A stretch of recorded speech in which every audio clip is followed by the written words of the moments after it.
Hello, so this is garden vlog 3. My last vlog was on May 14th. My intention was to have 1 week in between because I went to Terrace on May 15th and then I was going to do a vlog as soon as I got back to show you how things in the garden have changed over 1 week.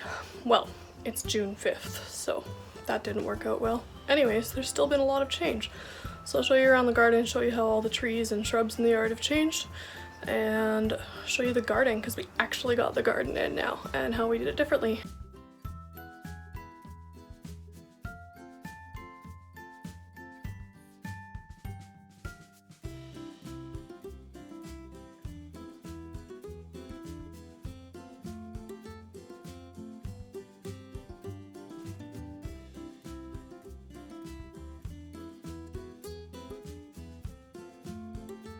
So this is my lettuce.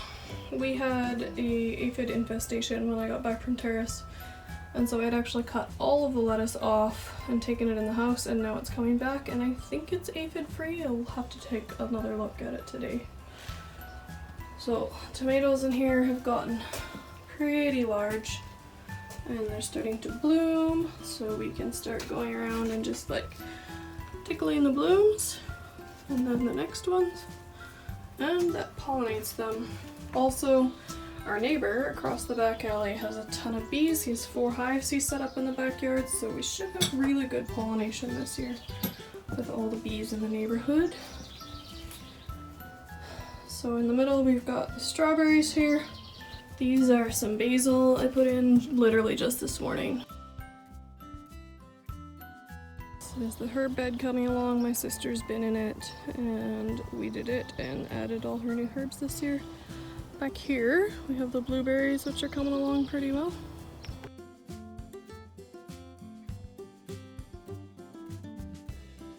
This is our fence and the bed along the fence. We raised it up a little bit. Dad put a higher thing on it, and as you can see we've changed some things. So there's tomatoes down here now. My mint is still coming, but Mom's moved the Carl Forster grass and added a bunch of other stuff in here. These are Shasta daisies. I'm not entirely positive what these are. But the fence is done. There's a cap on it now. And the wire's up. And this bed is all replanted. We'll see what happens because there's always a ton of poppies that volunteer in here.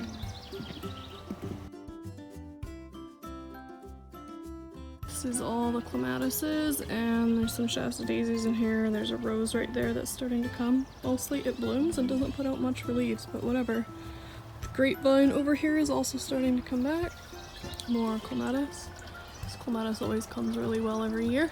New flowers. I've arranged the flowers in the gazebo a little bit differently this year. Mom is going to plant in this toolbox eventually because it's kind of broken and old and some of the drawers are broken, but it'll look cute with flowers in it. We've got a few of these. These used to be around the tree. And we've got this old utility sink with a water planting in it that we just picked up yesterday from the greenhouse. Patio gardens. We've got some hanging pots in here. Million bells and some lobelia usually. And alyssum in this one. Love these petunias.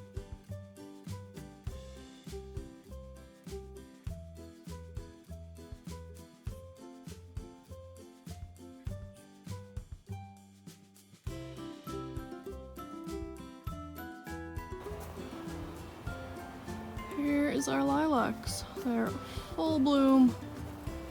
Like, they'll be done in a week. They waited until I got back. Fortunately, they did not bloom while I was gone.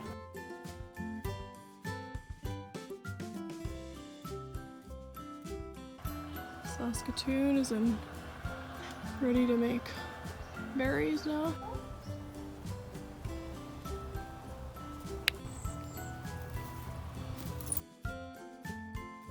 This is the rhubarb. Can't even get it all in the frame.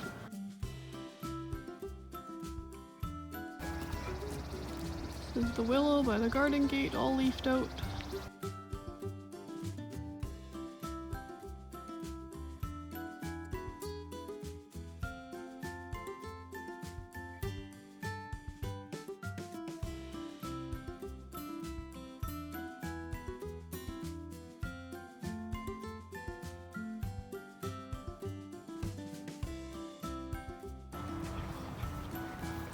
It's the rock bed by the willow. Everything, almost everything's green.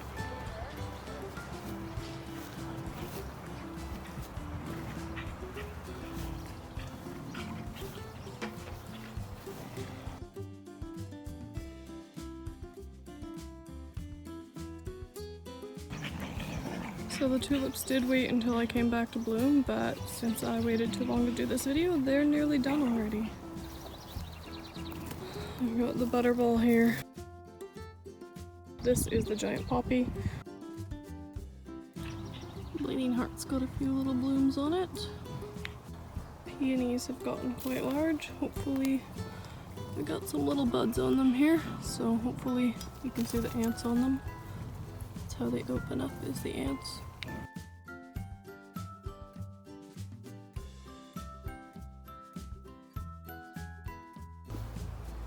These shrubs that Neptune runs around underneath and has made a path under are fully leafed out.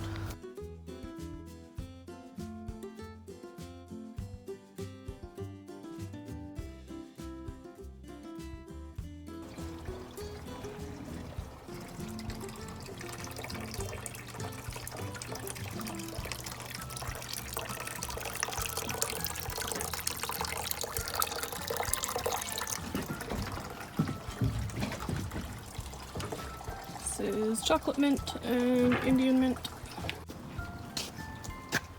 Put my pampas grass in pots.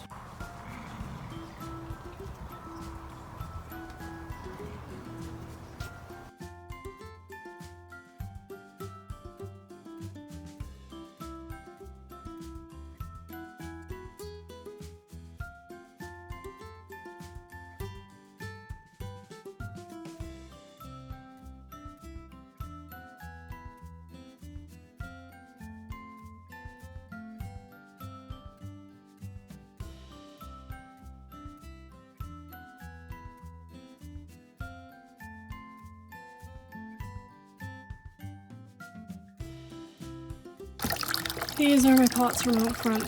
The ranunculus unfortunately did not survive. I have replaced them with dahlias that I bought yesterday. Pansies are finally growing. Yesterday I got these dianthus carnations. Put them in because the pansies will eventually kind of die back. My lobelia in here with my white pansies are finally starting to bloom.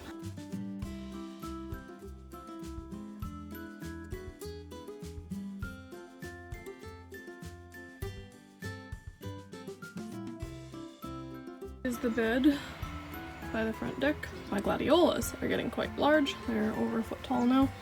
And the sweet peas, as you can see in between there, are doing really well. These petunias that Mom started from seed, some of them are huge.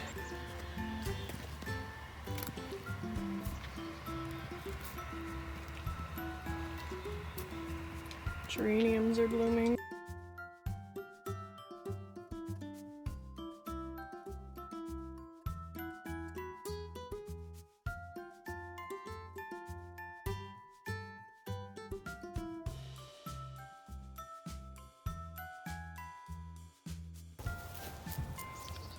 Cotoneaster cotton Easter hedge is filled right out. Doesn't even look like we gave it a haircut. This is a little shrub in front of it. And all our evergreens have nice little fresh growth tips on them. Our hoo tree.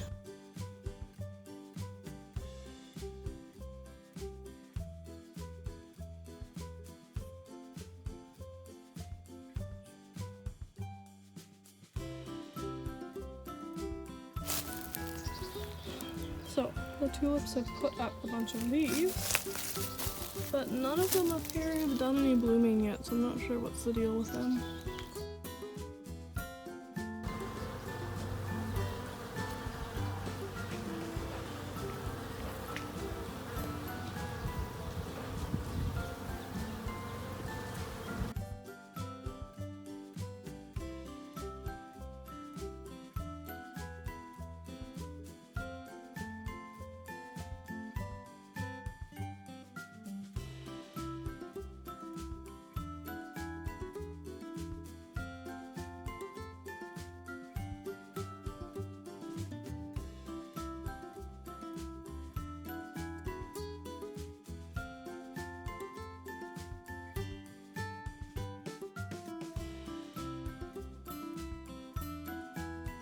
So a week ago today, we put the garden in. These raised beds behind me here, I think Mom just seeded this morning. We did it a little bit different this year.